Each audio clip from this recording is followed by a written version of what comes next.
We're so excited to have some connection with our people. Thanks so much for being here. We got the guys. Where's the guys? Where's the crew? Let's put them up on here. Yeah, let's see here. Let's do this. Hi guys. Look at the crew. Hey everybody. Hey. We got Dustin in the front row, front and center. All right. Well, it's a little different without all of our people here with the music.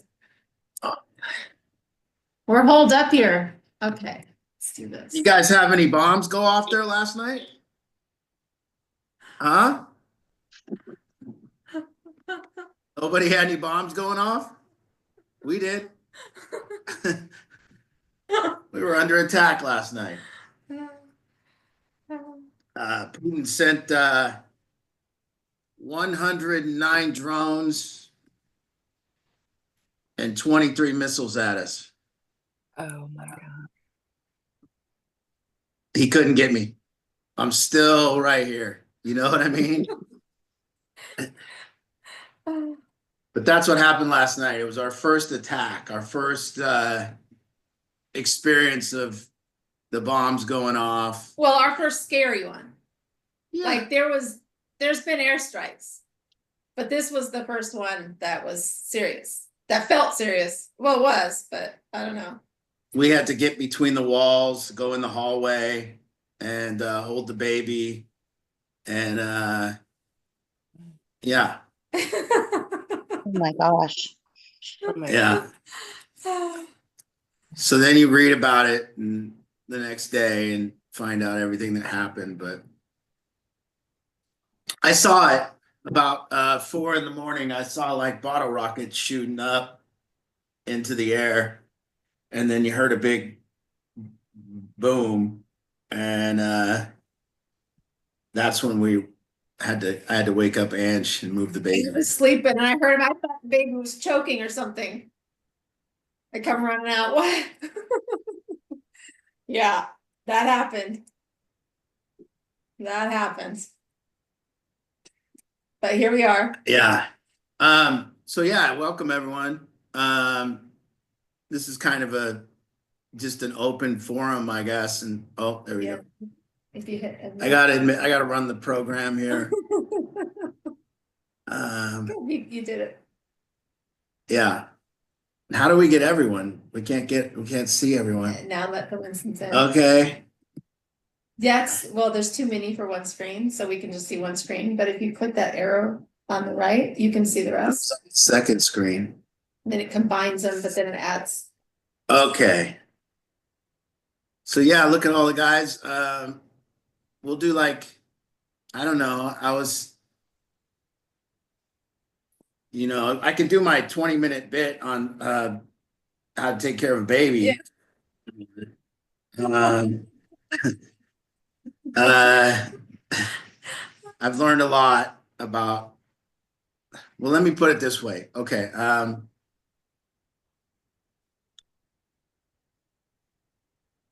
Angie and I live a different kind of life. Okay. I'm a recovering addict. So I've lived on this planet, not generally too concerned about rules, not generally too concerned about my own safety, not concerned about what could possibly happen. And so living with Anne, she's usually a person who's very scared of what could happen. So for instance, if we were walking in Enumclaw, which is a town with a speed limit of, let's say, 15 miles an hour or 20 miles an hour, and we're walking in Enumclaw, and I step out into the road and a car is like a half a mile away, she will tackle me and pull me back onto the sidewalk because possibly I could get hit by that car. And if I'm about to take a illegal left turn, for me, I don't think there's going to be consequences to that illegal left turn. But for Angie, it's dire. If we're going to take this. Yeah. Okay. So anyways, Angie lives a fear-based kind of life mainly. And because of my experience on the planet, in all other areas of life, I can kind of put her fears to rest. When the baby came, I don't have much knowledge in this area, but she lives kind of the same fear-based thing, but on another level when it pertains to this baby. So the first thing when I grabbed him, I learned their heads could fall off if you don't grab them right. So she screamed, his head's gonna fall off. So then I had to learn that right first. Next thing I learned is that you don't want to lay a baby on his stomach. Okay. But then you don't want to lay a baby on his side. Okay. Because that's not good because he could roll onto his stomach. But then you don't want to lay a baby on his back because, see, if he's on his back, he could spit up and then it could go back in his mouth. So we have to lay a baby on his back with his head tilted to the side, which then I didn't know any better. So I spend my entire day staring at him, making sure he's in that position and making sure there's no spit up in his mouth because I didn't know any better. So then what's the next thing is, have you guys heard of cradle cap? Okay. You know, the next thing is don't rub his head weird or we got to brush his hair in a certain way or it's going to crust onto his head, causing permanent damage, I believe. Okay. So don't do that. You got to rub. Okay. Now bottles are very important. We make bottles from a formula made in a particular town in Germany where I guess they get the powder out of a dove's ass and it's special formula. So we have to buy it and have it delivered. And then when I have to make a bottle, oh man, when you make a bottle, you guys didn't know this. You could burn the baby, causing severe damage for the rest of his life. So you have to one, it can't be too hot, but it can't be too cold. It's got to be 98 is what we're working with right now. Also 6 milliliters on the bottle. Exactly. I got to get eye level to the bottle. 60 milliliter. I got to get eye level to the bottle. And then it takes 2 scoops of this particular formula that we have. And I have to level it off like a baker. I have to get there and do a little baker's move and dump the 2 things in there because I guess he's going to get sick and we're going to go to the doctor and the doctor's going to go, was the formula too hot? Did you not put 2 exact scoops in? So my son's got he understands granules.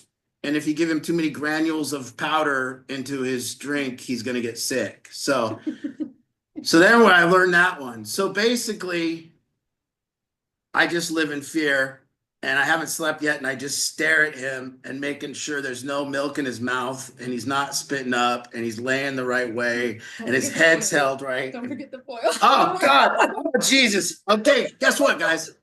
Guess what? We buy baby water here, it's called. Okay? Baby water. It's sold at a pharmacy. So you can't just go get water bottles. You got to go to the pharmacy and get baby water. And it has a baby on the bottle. And it's about, I don't know, 9 gallons or something that I got to carry when I carry it back from the pharmacy. So I got to go carry 9 gallons of baby water. Okay, now you would think that's it. You just pour the baby water into the formula and we're good because they've done all the work, right? Except before you make the formula, you got to boil the baby water. So now I got to boil the baby water, put the boiling water back in the big jug. See, Renee knows. Yeah. Renee's got me right there. I see it. When I was a kid, I learned that boiling did the job. The way I learned this is me and my friends made macaroni and cheese. So when we made macaroni and cheese, we would spit in each other's macaroni and cheese before it boiled to show that you can get rid of anything when you boil it. And I thought you could just, but it turns out baby water is not good enough. It needs to be boiled again. So, oh, we are having an air alert. Yeah, hold on. Turn it up.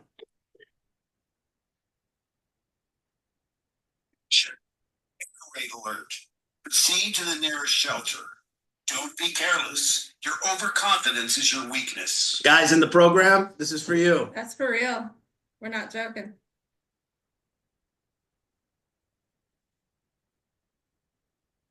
Nobody goes to the shelters.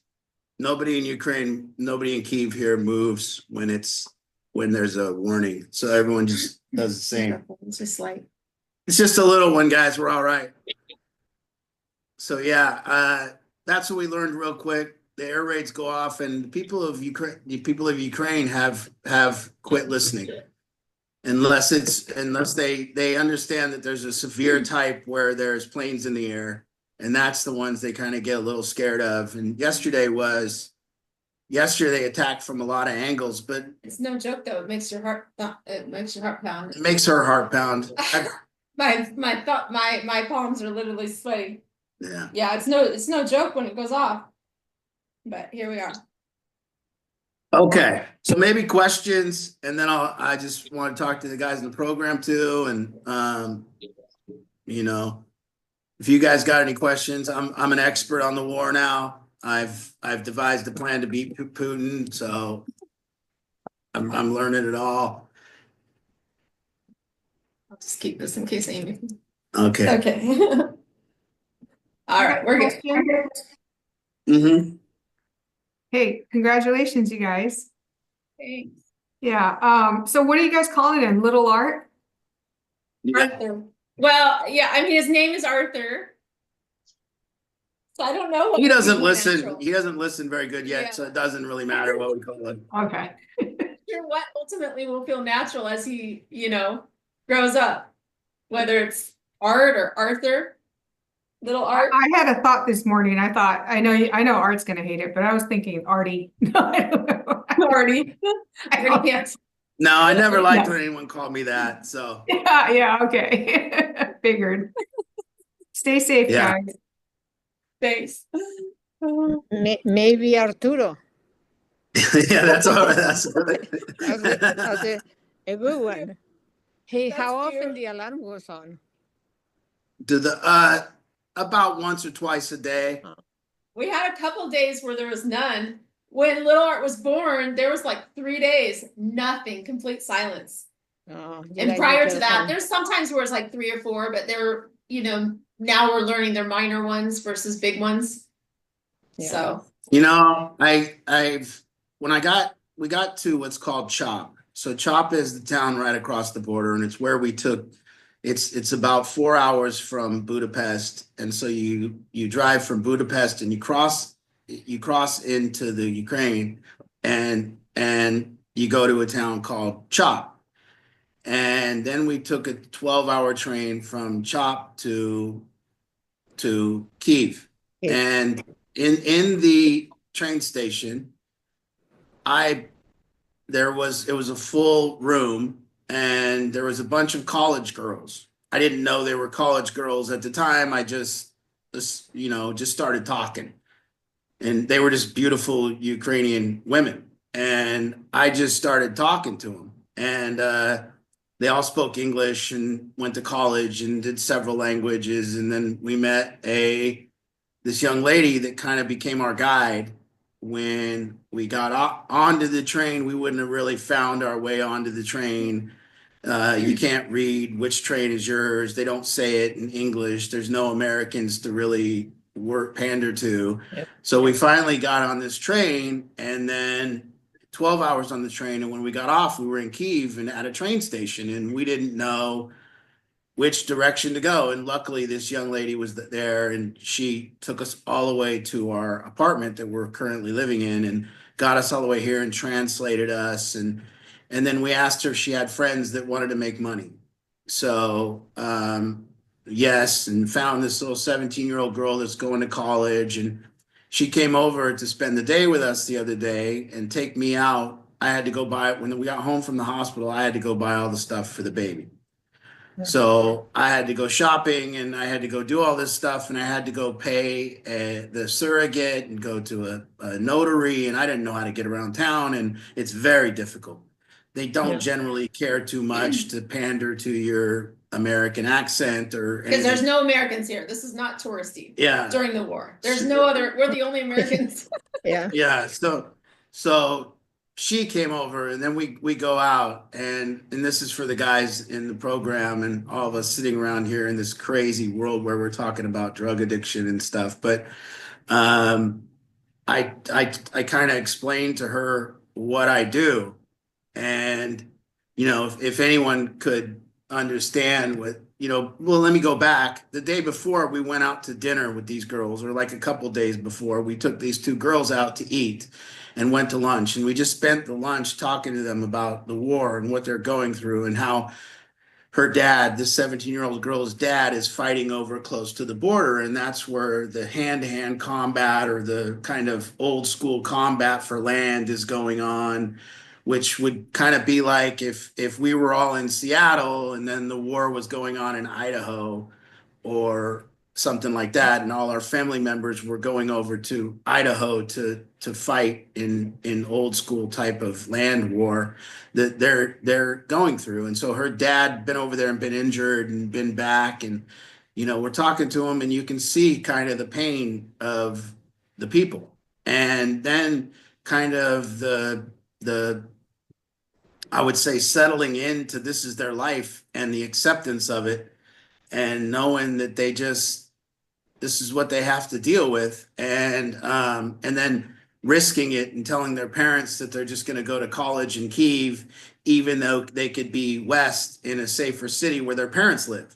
And so then their parents allowing them to come to this city while this war is going on because they don't want them to stop their life, and it's been 4 years and all that kind of thing. So, but what we saw was this girl wasn't, there are no victims here. They're not, in America, we have people that play victims, but generally they've made their own bed. Generally they've, unless we're talking about kids, but especially people in addiction, talking about themselves as if they were the victims or anything like that. These people don't play, they don't dramatize it up. They don't over dramatize it. They don't put on a performance. There's just this pure truth of what they're going through and their pain. And they're not trying to get their identity based upon it, or they're not trying to do anything. So it's really beautiful to watch. And then it just hits your heart because you see, oh, they don't know any different. They don't, and they're smart, and anyways. So that was that day, and we realized, and we got to a place where it's like, we really believe that this kind of Russian thing on the Ukraine is like, these are true victims. These people haven't done anything. They haven't attacked anyone. They're not in a war of ideology. They're not talking about their religion being right. They're just people that are now in torment by constant psychological warfare. And this is what I believe kind of it is this psychological thing of, we're going to attack in the middle of the night every night and make people not get any sleep, and on and on. Anyways, so I'm with her that day, and I told her about drug addicts in America, and she said, "You help people get off drugs?" And I said, "Yes." And she goes, "Why do they do drugs?" And I couldn't really, talking to her, say because they've been traumatized. I couldn't with a straight face say because of their pain, because there is no drug addiction in Ukraine. There's very little. There's a little drinking we've seen, but we're not seeing the drug addicts. We're not seeing people, we're not seeing any of that. And she said, no, none of my friends use drugs, and very few of my friends drink. And I said, it's because they're in pain. I couldn't get myself to say trauma or pain to them. So I said, well, I think they use drugs because they're bored. And she looked at me and she goes, they use drugs because they're bored? And when I'm talking to her, it was like, yeah, that's kind of my only explanation. They're not being bombed. They're not being, physically abused or assaulted right now. They have everything they want. They have a running bathroom that's working very good. They don't live in a village starving for their food. They have food every day. There's no problems, except because you can't tell the people of Ukraine that any of us here in America have problems. You can't describe it to them and go, well, we have to fight the Republicans and we have to hate each other. So it's very tough because we in America really hate each other and we have to go protest and do dipshit stuff because we're not being bombed and we don't have to survive. So we're so bored in America and entitled that we just create a bunch of bullshit problems that don't even really exist. And then we do drugs to escape those problems. And that's hard for me to explain to her because she thinks we're morons. And I believe that that's true, that we're morons. And when you get, and I was different. My dad always told me, don't ever leave America. He said, don't treat. No, I mean, me being over here, seeing like, okay, I can't really in any, and all the guys, I look at everybody right in Kent right now, and I look at that house and I go, you guys don't understand. Like, it's sunny. There's money everywhere. The girl came over and asked me I said, she's a business major. She's 17. She's a business major and she's brilliant. And she sat down with me and I said, so how much are you expecting to make from me today? And I was just joking. I really didn't care. But she said, she sat for a minute and she goes, well, my father told me that in business, whoever speaks first loses.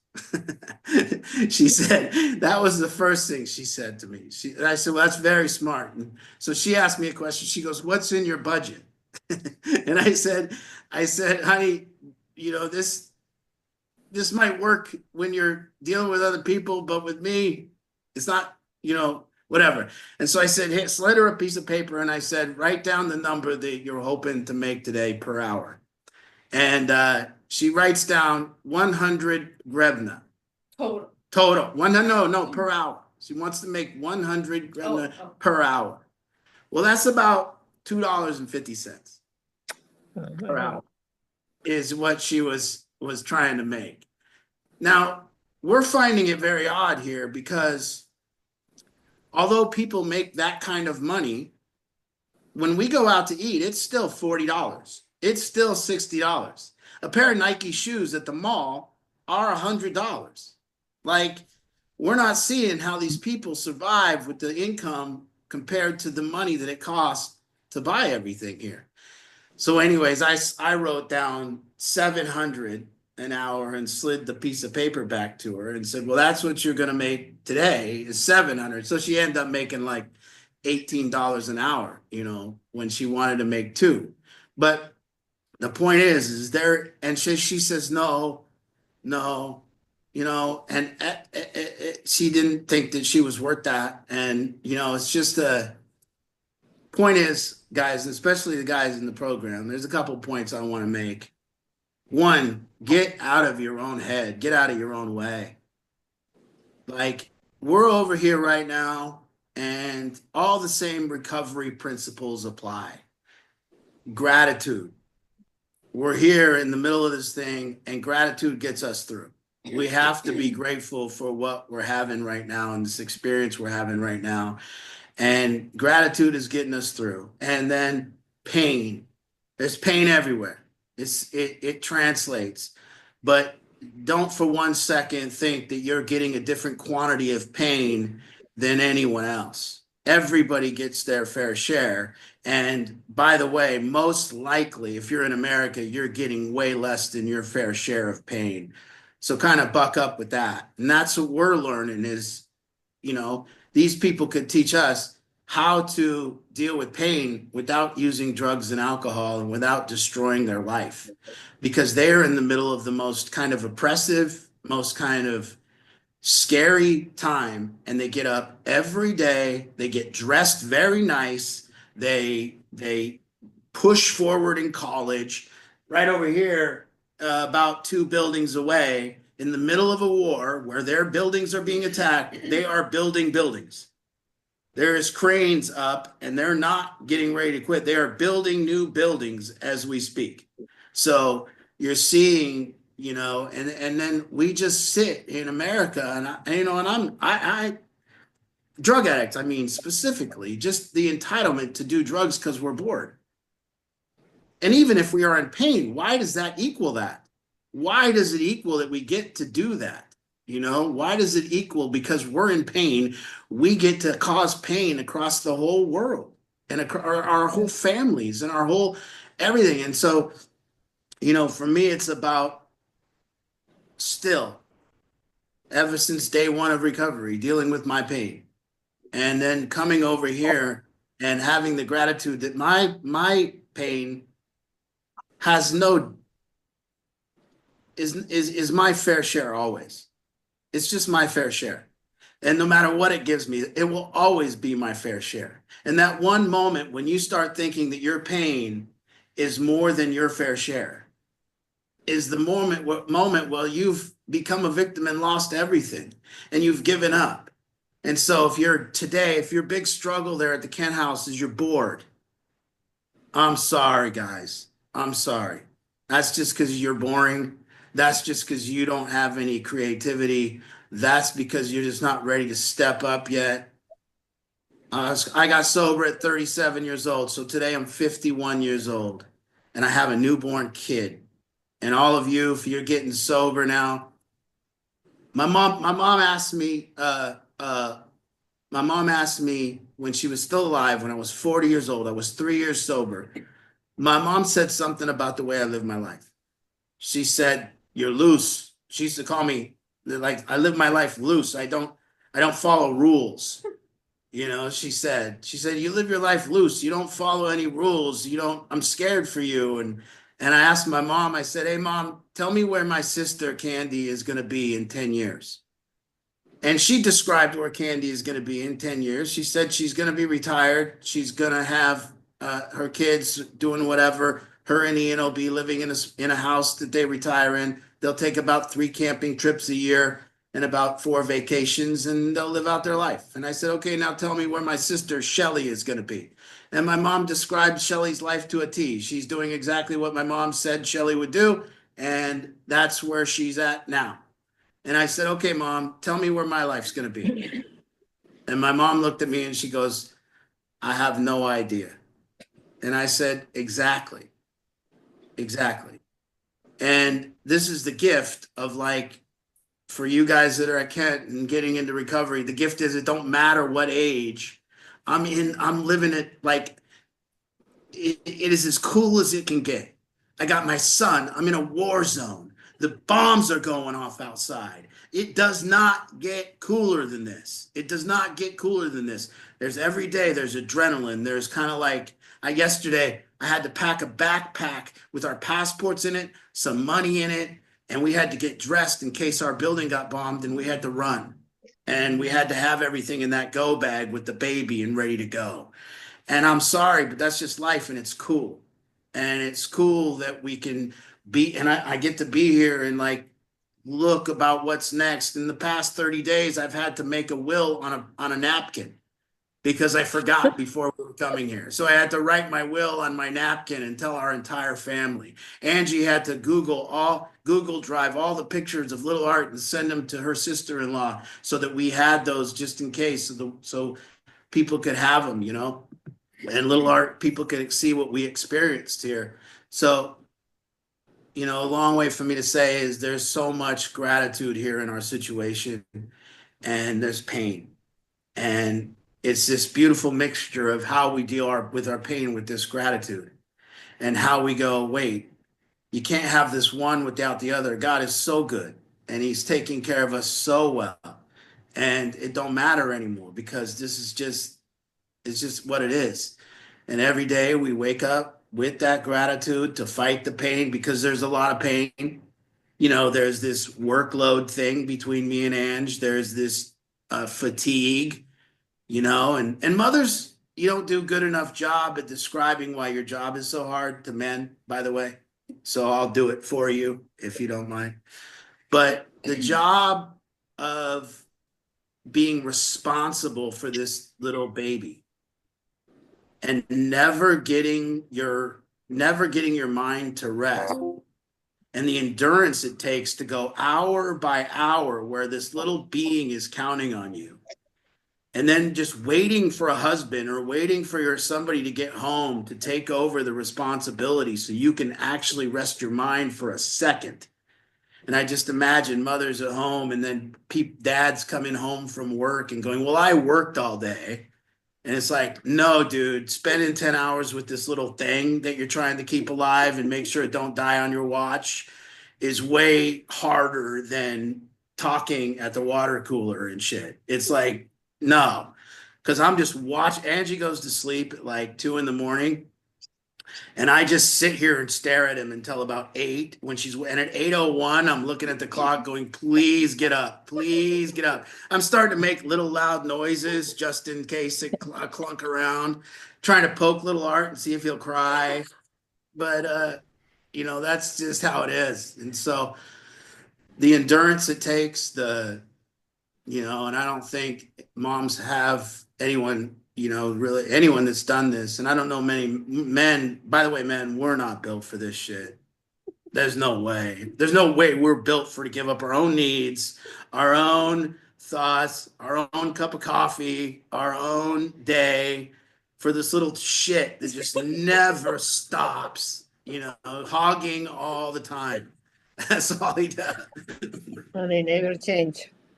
So I go from resenting him in the morning when I wake up, and then once I take over and hold him, he wins me back over. And then when I wake up, I go, there's that little shit again, taking my whole entire day, and then he wins you back over, and it's like that. So yeah.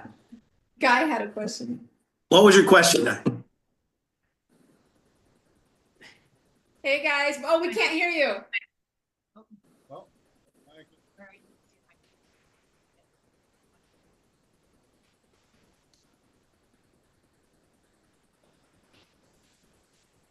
Let's see, does that work? Testing. There it is.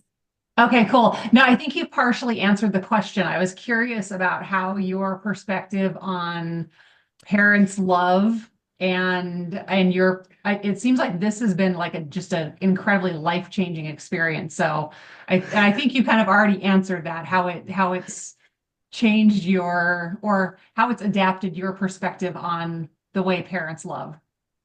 Oh, well, first of all, everyone tells you that when you get this baby, when it goes into your arms, you're going to experience the most love you've ever experienced. In my opinion, not true. In my opinion, the moment that baby was placed in my arms, I would say that I experienced the most fear that you're ever going to fear. So the first thing is, I was very happy that he wasn't goofy looking. Okay. So that was the first thing. I was like, I was worrying for months that he was going to be this goofy little thing that, would end up being cute kind of, but he'd cute in my own way and not cute, really cute, so I was very happy, in my opinion, that he was good looking. So there was that. And then you start checking body parts to make sure there's no weird, 6 toes or whatever like that. So, but no, I didn't. It was just a blank slate when he got in my arms. It was a blank slate. It was this thing that was in my arms that I had to take care of, and I was scared, but his eyes were closed. And it was this blank slate. And then as the days go on, character development starts happening. So as the days go on, they start getting these features and these facial things, and it's more of a falling in love, in my opinion. And so every day I fall deeper and deeper in love with him based upon his little facial expressions, the things that he does. And then when he opens his eyes and looks at you, he levels you. So that's what it was. It was when he opened his eyes and stared at me where I went, okay, this is now what we're talking about. now I've been leveled with his eyes and I'm seeing his soul, and it's no longer a blank slate, and it's this connection. So that's kind of how it went. Yeah. And every day we just fall more and more in love with him based upon his little movements and cute things that he does. That being said, when he's screaming, he's not that cool. You know what I mean? It's just not the coolest thing, you know? At that point, you know, Angie can take it. But there is something to be said for your baby's crying is like, it's like this. If there's a drum set sitting in the middle of a room and you go start playing the drums, but you don't know how to play the drums, it sounds okay to you, but it sounds like shit to everyone else and they want you to stop. So when we were in the hospital and our baby's crying, it's all good. It sounds okay to us. But when it's another person's baby crying, it sounds horrible. Shut that thing up, you know? So your own baby crying is kind of more music than Try to get a different little view. Yeah. So, how tiny he is. So I think the last question I had is the surrogate. You guys clearly got to meet the surrogate. Does that relationship continue, or does that kind of like, you know, she's done her job and then there's no more connection? I'm just a curiosity point. Great question. No, for me, it does carry on in keeping in touch. You know, Anastasia, she's so beautiful. She's been so amazing. Not all people who have gone before us have the same experience. Ultimately, it's just transactional. Definitely. And you know, not everybody's experience is like mine was, but I stayed in real close contact with her throughout the entire journey, and we just connected. And she did all sorts of extra special things for me, sending me little videos of her belly moving all along and things like that. And I got to meet her in the hospital room, and we had such a beautiful moment. And I tell you, it's unreal, the gift she's given us. And then she afterwards, so she got on the train to go home on Friday. She lives 3 hours from here, and on February 1st, so the last 2 months, she had to spend in Kyiv away from her family. So she had to leave her husband, who's in medical school, and leave her 6-year-old daughter and live here by herself near the hospital, because that's what they require of the surrogates, so they're close. And so she just finally got to go home on Friday, and I was so hoping privately that she would send me like some pictures of her reunion with her daughter, and she did, totally not provoked by me. And I just know that we'll continue to stay, you know, connected in communication. And I don't know what that means. I don't know if life would ever really lead us back to Kyiv one day, but I would love to, you know, if we were, I don't know that realistically we would, but if we ever came back with Lil Art, I'd love for him to meet the woman that made it possible. She's incredible. And if she does, you know, yeah, I don't know what it means. I just know we'll continue talking. Her daughter doesn't know that her daughter's so young that they didn't tell her she's pregnant, because she's so young, they didn't want to confuse her. So it's private. So like, she's asked us not to share pictures, you know, and things like that. You know, not post or anything like that.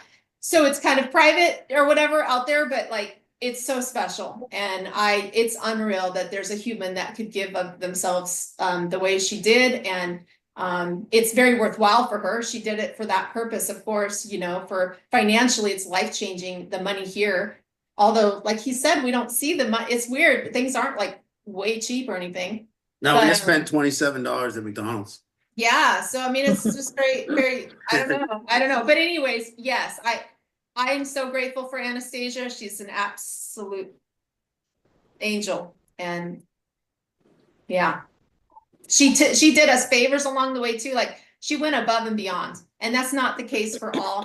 It's very transactional. You don't have to go above and beyond. You just do what your duty, and then you are ready to go home. But she really went above and beyond on a few things. And like one example I'll tell you is that, so the paperwork process is so like, there's all these specific boxes we have to check to get the birth certificate and then the embassy to get the passport along the way. And so she signed the papers to give the rights over before payment.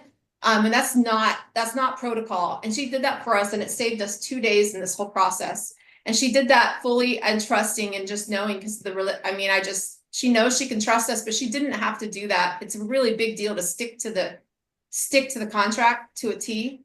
And she wanted to save us those 2 days. So in this process, we'll end up saving 2 days in the process and getting home. And we're so grateful for that. So yeah, it's just amazing. We're so grateful.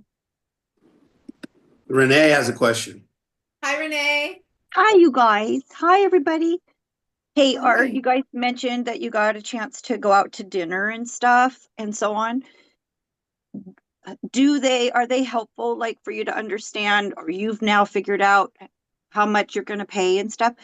Do you tip? Do they, can you, or do they there? Is it custom? And, Yeah, I usually, once I Thank you. tip, I usually get a hug from the waiter or something. Yeah. No, I figured. and it's really weird because it's like they don't want it. I don't know. I mean, Well, they just don't, it's like, we had a meal shocking. that we went out for a really expensive meal with those girls. And I mean, really expensive for here. It was like $200 is what was the cost for 4 of us to eat.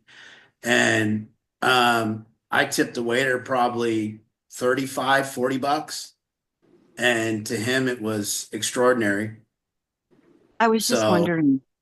yeah, Well, the tipping, it's really weird. I'll go get a coffee, and a coffee is like, they have a 500 grevna, I think it's called grevna. yeah. It's a $500 bill, and a coffee is like 200. And I'll usually leave the rest of the 500, and the 500 is like $12.50. So I'll go get a coffee, and then the girl will try to give me change, and I'll just let her have the whole 500, and then that freaks them out. Yeah, their jaw they just can't believe it. They're just shocked. It's like they don't really want it, or they don't want to accept it though, because they are very, Well, they're just not entitled. they're not entitled, and they're very prideful, it seems. But they Well, gladly take it. I'm glad you guys are there giving blessings and while you're getting your own blessing. I think it's a wonderful story and a wonderful journey. So, and Yeah, and by the way, I've been looking for a drug addict to bring home and help, but I haven't found one yet. I've been looking. I thought I'd give up our bedroom and put one in there, and me and Angie could be on the couch, but no, it hasn't happened yet. well, you just got to be glad there's no tariffs on a kid. Oh yeah. Yeah. Okay, well, have a safe journey, everybody. If it lasts any longer, I'm putting him in the suitcase and bringing him home. So Yeah, if we get, let's just get out of here, get home. Yeah. any questions? Monica. Hold on, we're trying to unmute you. Let's see, don't click it again. She's trying. It's in you. We're trying to. There you There are. Oh, you're muted, Monica. Maybe try clicking it one more time. He's clicking it one more time. Let's see. Did that work? Here, let me try.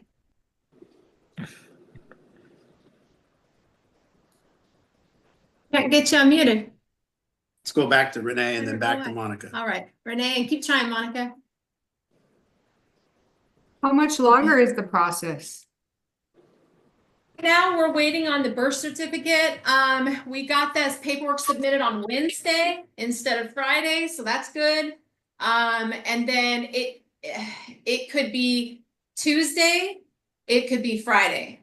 Once the birth certificate comes, they get it translated and extracted, something like that. All these words. And then we can submit all of our paperwork to the embassy. So right now on the embassy site, I have everything else already uploaded, like they require so much. I mean, it's a lot of documentation, our marriage certificate and our, even a utility bill proving we live where we say. I mean, just, there's so many tiny details. Everything's waiting until the birth certificate. I can't submit things ahead of time. You submit it all at once. So once I submit everything, then the embassy gives me an us an appointment. And then we go in, and that's gonna happen pretty quick. They get people in really quick. But if we don't, so I really hope that we get that birth certificate by Wednesday, so the chances of us having the appointment by Friday. Because as soon as we have that appointment, we go in, it's an hour and a half appointment, they just go through everything, scour all of our stuff, and then they print the passport right then and there, and then we're out of here. And then it's it'll be a 2 to 3 day process getting home. But if the birth certificate doesn't come till more like Thursday or Friday, then because of the weekends, we wouldn't have an embassy appointment until the next week, the 14th or 15th, and then start the process of coming home. Our current tickets home are from Budapest on the 18th. They're changeable and all that kind of stuff, and I'm fully intending to move those up. The process home will be longer. We powered through on the way here. We didn't stop. We just powered through. We went plane, car, train. It was like a 36-hour thing. With the baby, we need to stop in Budapest, stay the night, take our time, and also we cannot anticipate how long the border will take this time, because leaving Ukraine is much more difficult than coming in. It could be a few hour process just right there in the car at the border. So we can't really anticipate flight and all that and how long it'll take. So just staying the night in Budapest and then finishing the trek on the 2 flights. We go Budapest, Amsterdam, and then Amsterdam then is a 10-hour all the way home, and we're home. So we'll let you all know when we'll be there. And the, Yeah. the fact that you're leaving with a child, does that make it more difficult to like leave and then also to enter the States? Yes, that, and then also anybody leaving Ukraine, it's difficult already, leaving the country. The baby, we have to prove whose baby is this, and then when they see surrogate, they have to go through all that, proving, we even have copies of the surrogate's ID and the surrogate's husband's ID and their signatures, and there's just an inch thick of paperwork. Nobody's corrupt here. I've been trying to pay people off since we got here, and That's true. nobody's taking my money. Yeah. Wow. He's used to, he's used to life in a different way, and you can't, we're here. Question, Monica. Actually, that was my question, so all's good. Oh, okay. But I hope next weekend, I hope we'll be on our way. Everybody just send good vibes that we get this, we can just get to the embassy by Friday the 11th. And if we can get to the embassy by Friday, oh man, what a relief. What do you mean? And No? did you guys have to transport like your own car seat there, or how do you travel with Art? Or No, no, they don't do car seats here in Kyiv. Okay. In fact, the people that come before me said when I almost brought the Duna. Some of the families that came before us brought the Duna, some didn't. That would have been really difficult for us. It was hard enough with all this luggage, but the cars, the taxis don't like it. They'll throw it in the trunk, and they don't, so no, but when we get to SeaTac, we'll have our people bring the car seat there and bring us home. So yeah. I figured. Wonderful. Well, I'm glad that was my little wrap. thing. Yeah, He's that's gonna great. be in my little wrap. He's gonna be in my That's kangaroo great. wrap. Yeah. So nobody can't wait. breathes on him. Like, is everybody Yeah. at the airport? Let's just stay away from our zone here, because he's only gonna be 2 weeks old. When we're traveling, he's 6 days old today. I love it. We'll have to have Art teach us a kangaroo rap. I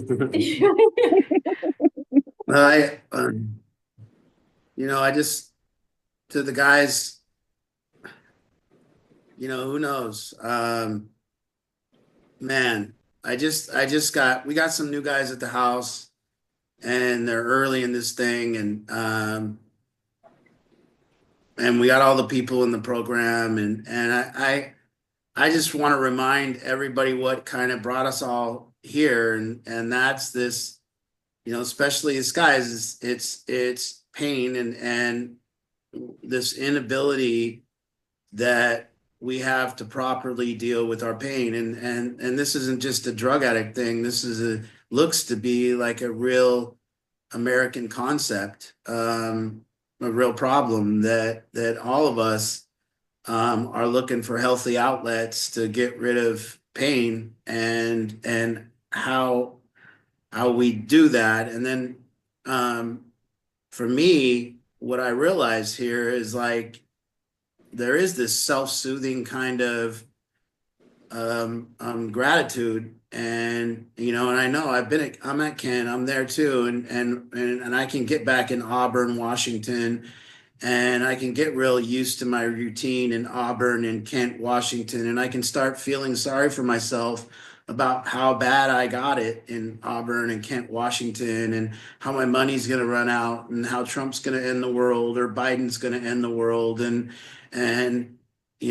how miserable this is, or there's not enough good movies, or whatever my complaint of the day is. And here it's different. You have to, and we talk a lot at Ken about handling pain, and I can't wait to get back and keep talking, but adding in this realization for me that that I have way less than my fair share, that not only is there pain, there is true evil being inflicted on people. And it is, I mean, there is true evil that is in this world, that people don't care about human life, and they're treated as it's a game of Monopoly that's being played with human life. And we don't have that in America right now. We don't have that worry. We don't have the worry of having to get into a shelter tonight.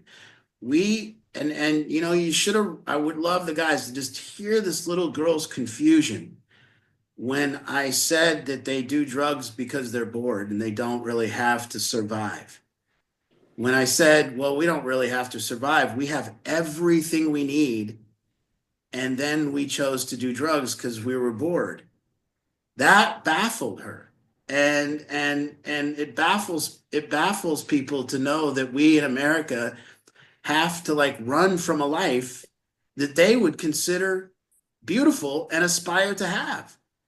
And here we sit, feeling sorry for ourselves because my roommate at the Kent house isn't exactly what I wanted, or this person is disturbing us in the program, or this person talks too much, or whatever your current problem of the day is.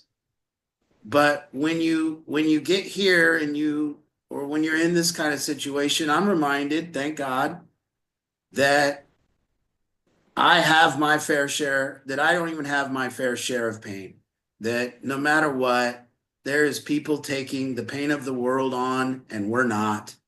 And it really gives you relief and a little bit of breath to go, okay, what is my big problem here today? I can't really figure it out. And I remember, and I don't know if I've, how many times I've said this to the guys, but what addiction is. What is it? It is a presupposing of a non-existent thing, seeking salvation from a non-existent thing. So what that means is I create a life in my head that does not exist, and then I do drugs and alcohol to get away from that life that does not exist.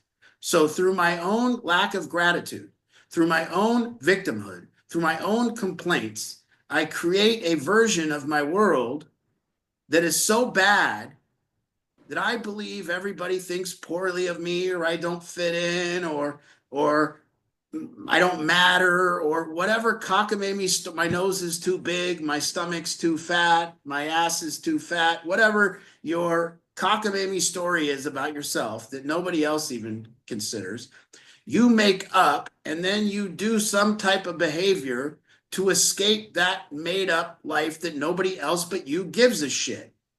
So if you're sitting at Kent and you feel less than, or you feel like you're not good enough, or you don't feel like you fit in, or you don't feel like you matter, or people don't care about you, and then you do drugs because of that, you're making it up.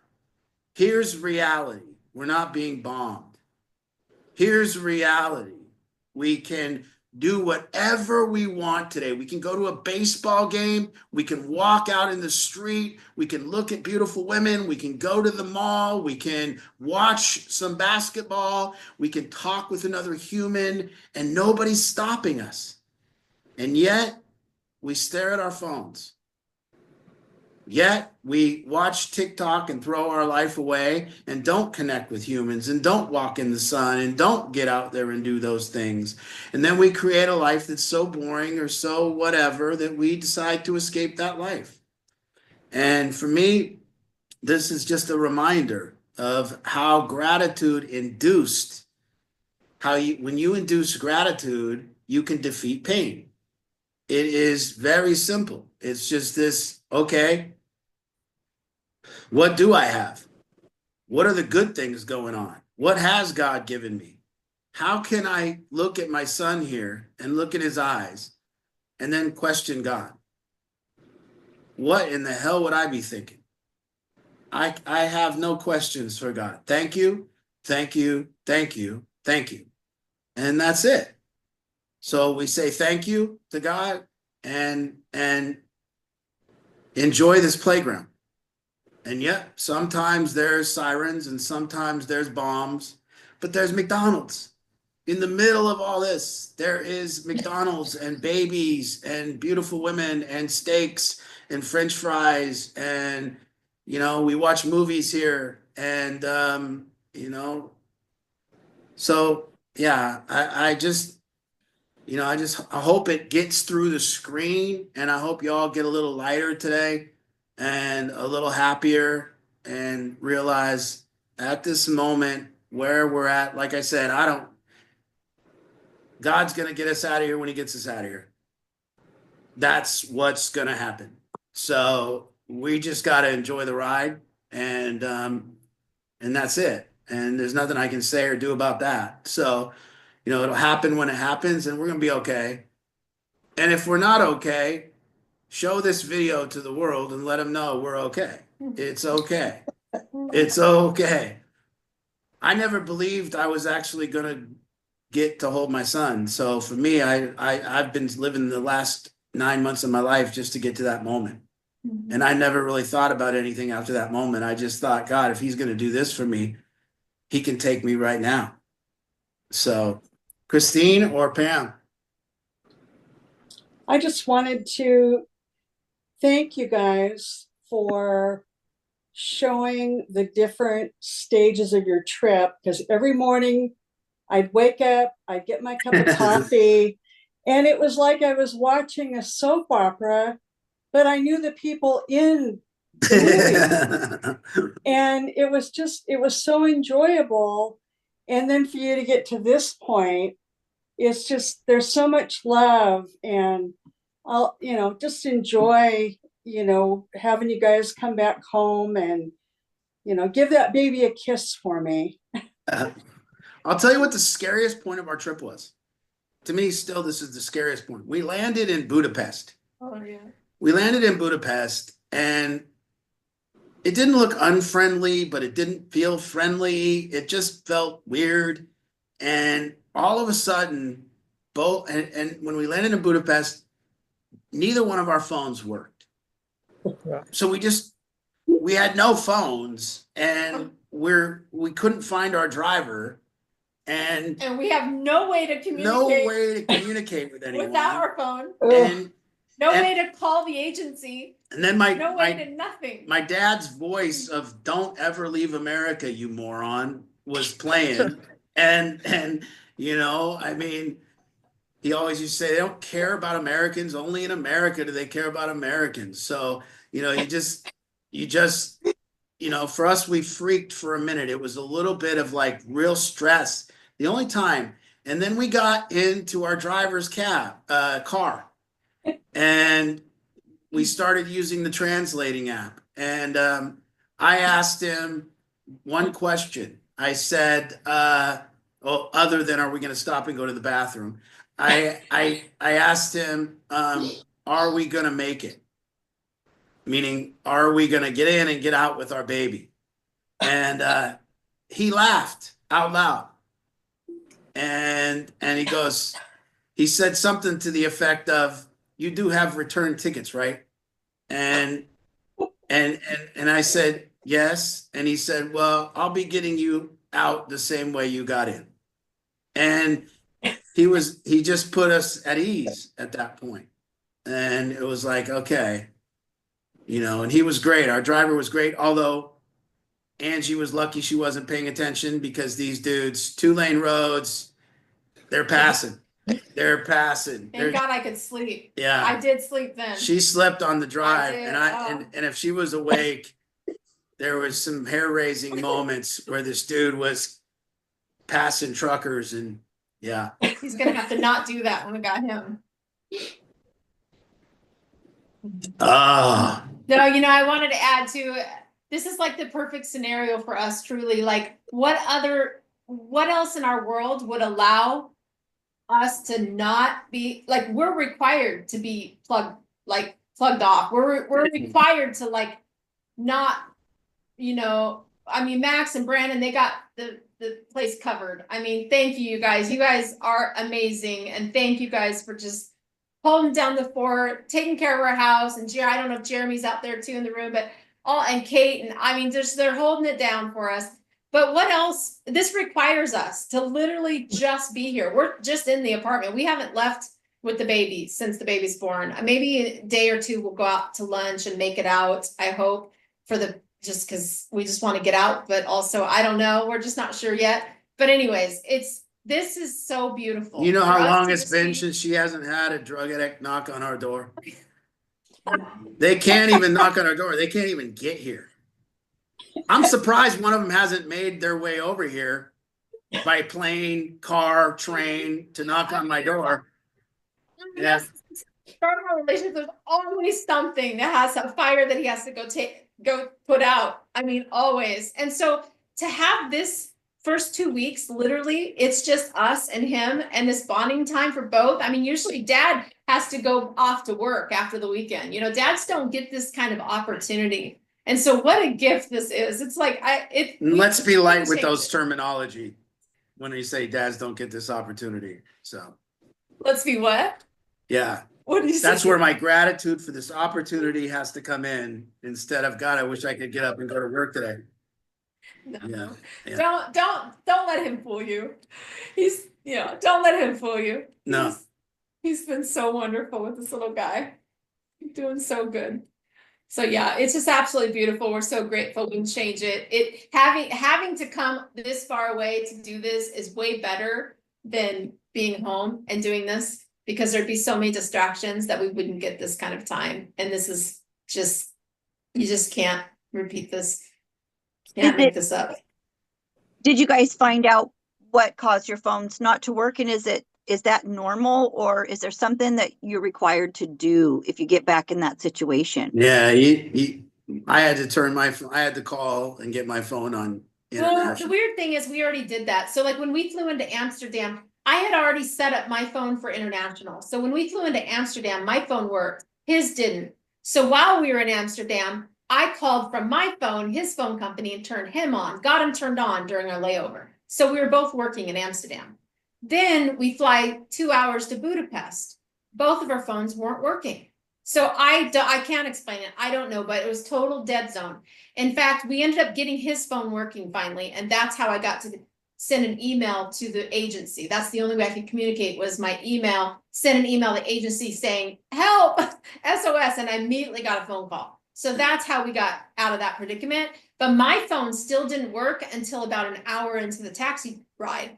And Wow. It's out there, it finally kind of reset, no matter how many times I turned off and back on my phone. So I have no idea, no rhyme or reason. It just, that was really scary.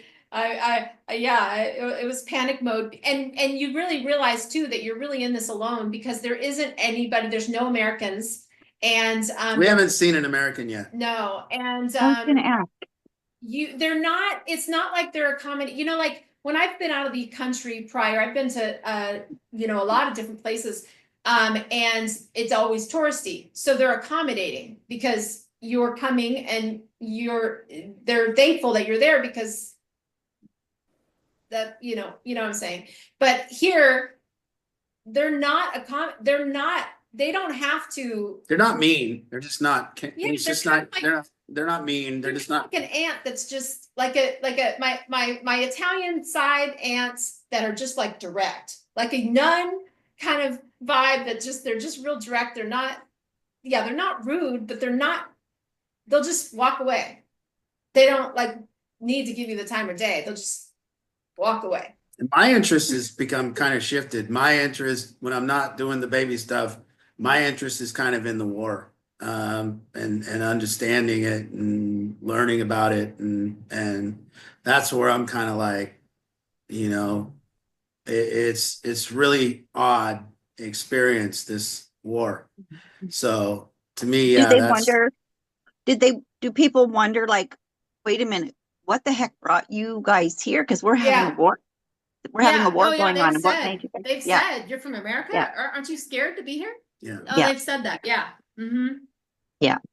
Yeah. Yeah. Well, But I have to tell you, nobody's been rude. Nobody's been mean. Everybody, the people that we get in conversations with, when I was speaking a minute ago, like the workers, they don't need to like, I don't know. It's hard to explain. Well, this is my experience. So don't, I'm not a war, I'm just telling you my experience here, and the weird part Mhm. about it is that we think that, well, before I got here, I didn't really understand what was going on here, and I didn't understand, and I might not understand it yet, so don't quote me on any of this stuff, but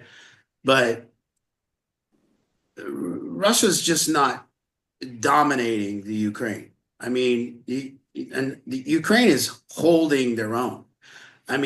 They got this defense. So and it's drone warfare. So they send over 109 drones to do whatever the drones are going to do, shoot whatever they're going to do. And 50 of them get lost, and then another 45 of them get shot down. And they send in the cruise missiles and the ballistic missiles, and all of them get shot down. And so they're defending, Kyiv, and they're defending these cities, and they're doing a hell of a job.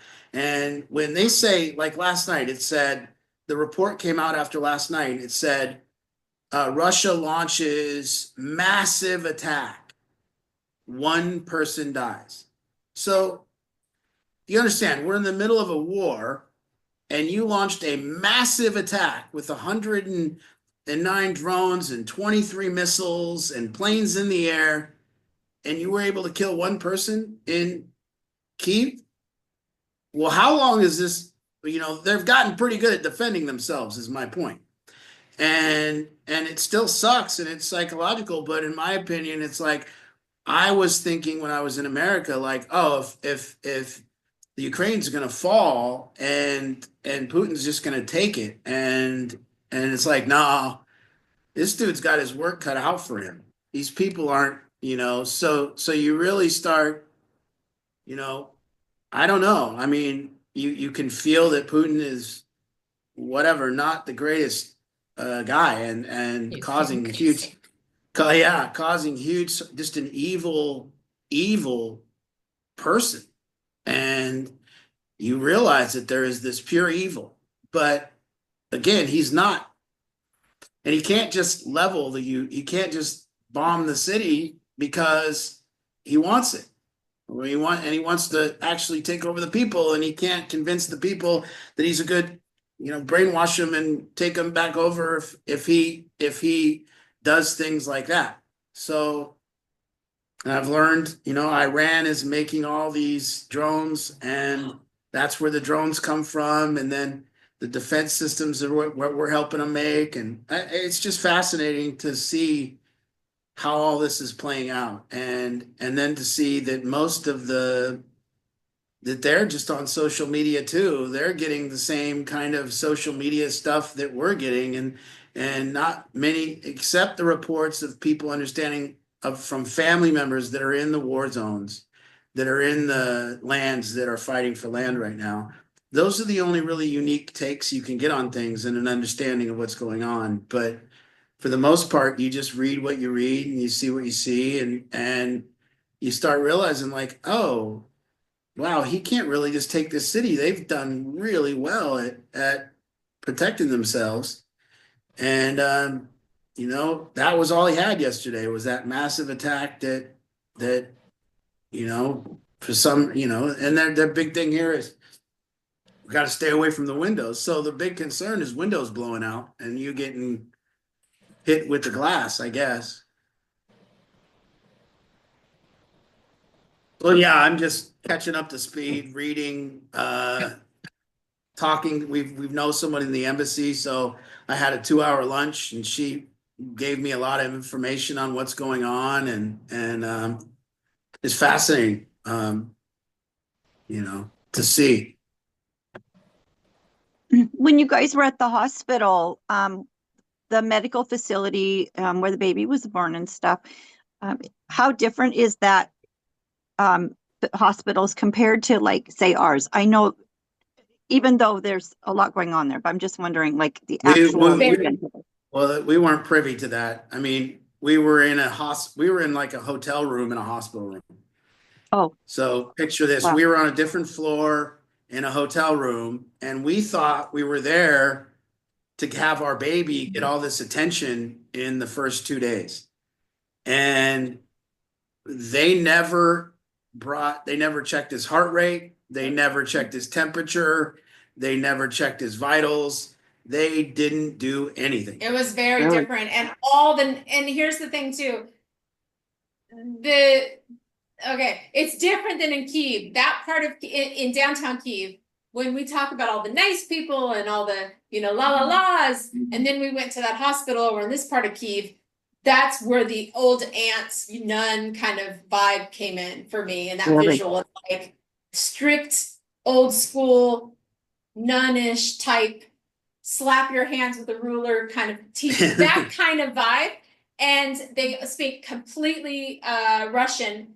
And they kind of can come off grumpy. They're not grumpy. They're just They speak Ukrainian. sorry. Yeah. And then, yeah, it was very difficult. It was very difficult. And they bring you a bowl of borscht for lunch. And we made the mistake of grabbing that shit the first time, but we didn't make that mistake again. So yeah, then I had to walk to the supermarket to find things to eat. We were glad to get out of there. Yeah. But the hospital was, if you picture it's probably, the town that the hospital was in, whatever you picture the Ukraine being, that's what it was. Yeah. Interesting. That's what it was. Yeah. Yeah, when he talks about Ukraine being gray all the time. This whole time I pictured it as always like gray, cloudy, rundown buildings, old buildings, trains. Yes, that's exactly what it was. And is that how far everybody has to go from where you guys are at, say, to a hospital? It's there, or is there something? Well, closer? that's the one that the agency that we're working with. Yes. Okay, got you. Yeah. What do you I guys mean, it's see? fine. What do you guys see in your area when you are there that, besides McDonald's, that you would see here at home or anything? Nothing. Nothing else. Nothing. Really? They got a very nice mall. The mall's more high end than Pandora. Yeah. Pandora's the only American store I can think of. Pandora and McDonald's. The mall at Gulliver Mall here in Kyiv is the nicest mall, nicer than any mall in Washington State. Wow. Way more high end than any mall in Washington State. And when you go there, you just see people really enjoying life. You just see, you know, they really love their little coffee shops with I can't seem to get a cup of coffee. All I can get is like, I got to go in and get me a little tiny shot, thimble of coffee. Yeah. So I have to go and ask for a thimble, and then they give me a thimble, and then I put water in it and make myself a big one. But they have all these special touches though. Like even at the coffee shop, they'll put a little placemat under you and make you feel like so like special, like it's all like you're dining or something, even for just a cup of coffee. And then like at the restaurants, they'll give you rubber gloves, those black rubber gloves. Nobody eats French fries or hamburgers or eats with their hands. Yeah, they don't eat with their hands here. With these black gloves on. Yeah, yeah. Oh my. And is, I mean, that's just natural habit for them, or did you guys find the reason that they do that? I just assumed it's their culture. I Okay. mean, I don't know. Yeah, that's why I just kind of assumed. But I Oh, don't know. Who nice. knows? Maybe it started after COVID, and that's I don't know. I don't I know. don't think it's COVID because I haven't seen one person with a mask. I think it's Interesting. just the way they do things. Yeah. There are a few Interesting. things like that that just, yeah, it makes you feel kind of, it's kind of fun. It makes you feel like you're being treated. It's just classy. Well, It's I just fun. And want there's mixed, I've polled folks on Trump, and it's the same here. It's like mixed opinions. There's people here that think he's their only hope, and then there's people here that think he's an idiot, and same as everywhere. So I was expecting that everybody here would be maybe pissed at him or hate him, but there was a lot of mixed opinions. Some people just love him, and then some people think he lied to him. So yeah, that's what I've pulled. Well, I just wanted to tell you guys, Satara wanted me to tell you guys, she's definitely thinking of you, and she's off at her farrier school, but didn't want you guys to not think that she wanted to send her wishes. And I told her about how you scoped out our little heart off of the diaper cake that had Budapest on it, and how that came about, where she was going through the hearts and telling me which one we should use. And then she brought up Budapest, and I said, oh gosh, I did. I saw it on FBI International. They had a mission in Ukraine and they had to go through Budapest. So we have to use that one. And then when you found that, we just got a good chuckle out of it. And we thought that was just so cute. So Yeah, our hearts are with you. And I have two of your things here. I've got the little sound machine and your backpack. I carry that backpack Wonderful. everywhere. I love Every it. day. Well, you guys, I had a hair appointment today, but I didn't. I slept through it. oh, Yeah. well, have a safe trip. Our Thank hearts are you. with you. Have a safe trip. Thank you, Renee. Thank you. All right, we're losing the Kent house. They've lost interest. They don't like the details. Anyways, guys, hey, thank you for watching the show and watching our Run for recovery. escapades. Oh yeah, let's get on and if you haven't registered for the run, get on and get registered. Yeah, we need a last push. We're like 35 days away-ish, something like that. When we get back into town, it'll be all run for recovery. I'm gonna have the Lil Art kissing booth. So Not literally though. you can't kiss him, but Kiss him. just It's too little. it'll be $100 donation to even look at him. So I'm gonna have him veiled up, and then I'll unveil him for anybody who wants to pay. We got two things here for recovery. Number one, boy, I thought I'd have more time here to work on, push and run for recovery and posts and things. Oh boy, I underestimated what this was gonna be like. And so I just wanna ask, we just need all of you guys' help. Just help us get more registrants, reach out, anybody else you can think of that hasn't registered yet. Let's just get them all rallied. Anybody that you haven't thought of yet for sponsorship. And then number two, Bill Wiggins thought of this idea a while ago. We've got the Battlefield Friends and Family Sponsorship category. And what that is, he started it off and people have caught on. Kathy Irish, I saw her on the screen somewhere. Maybe I can't tell. Oh yeah, she's still here. Thank you so much for contributing to that. And there were some other people that did too that I'm not thinking of. But it's now up to maybe $41-ish, $100. We need 9 more hundred just to get to the top sponsor. To the top sponsorship, and then we're just going to keep going. How high can we get that? So basically, what that category means: say you have, say you've got Renee. Let's say you've got Grandma who wants to just, she's in Hawaii and she just wants to donate $50 and contribute to the Run for Recovery. She can do that using the friends and family link to up that friends and family category, and then it will bulk that up. So for any donations from our friends and our family in this community, just our community who've been, impacted and a part of this community. Well, and the people using the services, every Tuesday, the services, the coaching services, anyone using the services and keeping us in business, Yes, because it is all everybody- donations. Yes, if everybody on the screen today were just to give, $50, that would get that to 5,000 now, and then we're just gonna keep going. So that's what that category is. So let's just keep it growing. And it should still get posters out in the community. We could use a lot of help with that. You can reach out to Max, Kristen or Becky for details on that. They can hook you up. We've got lots of new posters. All the sizes are in now at the shop. Hey, Christine, you had a question. Okay, I thought Christine raised her hand. Bill has a question. She might be trying to unmute. So you have to wait. Oh, we can't hear you yet. We got it. You gotta unmute, Bill. You gotta click it There. first. There. You Yeah, I just wanted to add to what Angie's saying on anybody that's involved with Battlefield, just bring 5 to 10 people onto that page to donate to the friends Tell and them what family. page to go to. So they go to the event page, they go to Run for Recovery, then they go to the sponsorship link on that Run for Recovery. You scroll down to the bottom and you'll see the friends and family of Battlefield at the bottom. And that's where you donate to. It's our family. It's the Battlefield family sponsorship. There's no names associated with it. It's all of us. So if you brought 5 to 10 people in addition to yourself to that page and donated, we'd easily get $15,000 onto that sponsorship. That's at $25 a piece.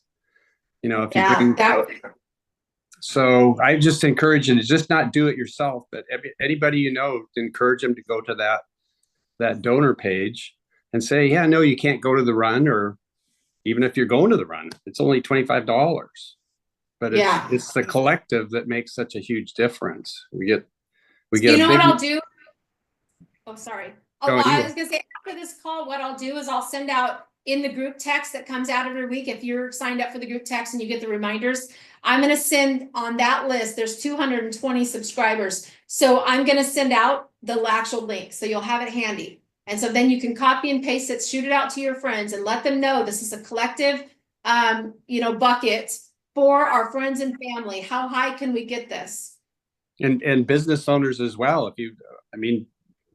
Angie knows about my friend Lauren, that I just saw him last week and mentioned it to him, and he dropped $1,000 into that thing. Oh, wow. Nice. Yeah. So, yeah. Awesome. Christine, did you have something, or were you? Christine Becker? Yeah, there's he is. Oh, I'm good. I think all my questions have been answered, but I'm so happy for you guys and just praying for safe travels home. Thank you. Thanks so much. All right, guys, we're gonna close it up. Thank you, guys. Thank you, everybody. Thank you so much. We'll see you soon. We'll see you soon. Hearts back. Okay, Hearts much back. love. Take care. And Bye-bye. if anybody needs us, we're still here. We're available while we're here. We're doing Zoom consultations from here, you guys. So if you know someone that needs us, we're here. All right. Bye, you guys.